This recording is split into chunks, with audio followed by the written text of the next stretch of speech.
Ay mula nung nailimbag ang Biblia ay maraming mga hari ang talagang dahil dito ay maraming pinarusahan na nananampalataya sa Diyos. At hindi lamang po yun, ang Biblia po sinunog na yan.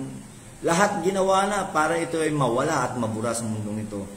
Pero alam po ba ninyo, hanggang ngayon ay lalo pang dumadami ang Biblia. At hindi lamang po yun. Kung makikita po ninyo isang napakagandang kalayaan para sa atin na magkaroon ng Bible, bakit po sa ibang bansa ay talagang palihim pa nila ito, ini-smuggle pa ito. Parang kontrabando ito sa ibang bansa kung magkakaroon ka nito.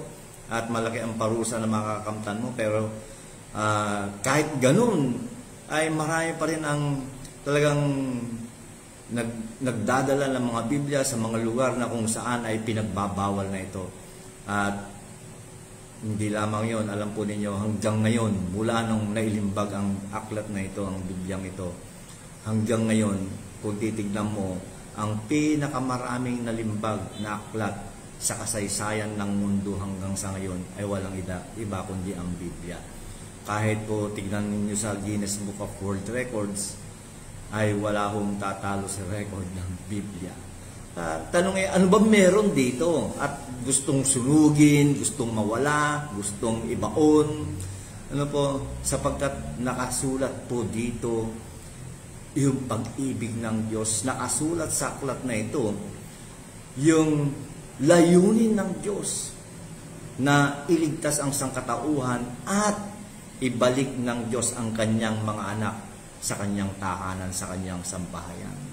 Alam ko niyo kung paunawaan niyo mabuti ang bagay na iyon na nandyan ang Diyos, siya ang lumikha sa atin, siya ang ating Ama, nawalay tayo at nalimbag ang salita ng Diyos na ito para isulat kung ano ang ginawa ng Diyos, kung sino ang Diyos, kung ano ang relasyon natin sa Diyos at yung layunin nga ng Diyos na nais niya na ibalik ang kanyang mga anak sa kanyang sambahayan.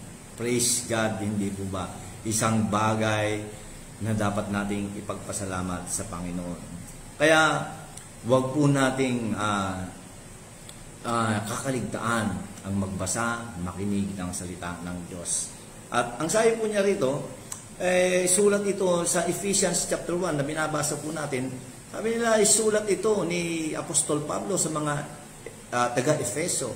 Pero ang bagay po na ito ay sinulat niya upang hanggang sa ngayon ay malaman din po natin kung ano ang meron tayo sa Diyos, kung ano ang ipinagkaloob na ng Diyos sa atin, kung ano ang ginawa ng ating Panginoong Hesus sa bawat isa sa atin, kung gaano tayo kamahal ng Diyos.